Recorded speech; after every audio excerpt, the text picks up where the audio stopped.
Umumkan hamil Julie Estelle banjir ucapan selamat. Artis Julie Estelle banjir ucapan rekan artis setelah umumkan hamil anak pertama.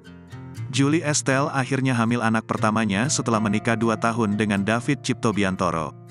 Kabar tersebut dibagikan Julie Estelle di akun Instagramnya. Julie Estelle tampak menulis-tulis pesan menyentuh dalam postingannya.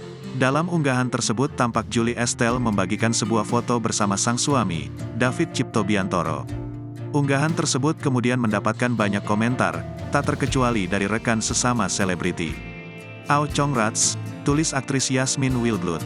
Congrats Julie, tulis aktris Velovi Vexia.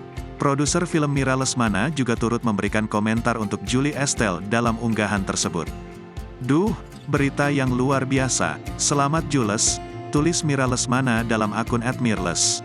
Sebagai tambahan informasi, Julie Estelle menikah dengan David Ciptobiantoro pada tanggal 25 Februari tahun 2021 lalu. Julie Estelle dan David Ciptobiantoro memilih Maldives sebagai tempat mereka melangsungkan pernikahan. Momen tersebut diabadikan dalam salah satu unggahan Instagram Julie Estelle. Tanggal 25 Februari tahun 2021 adalah tanggal spesial untuk David dan aku.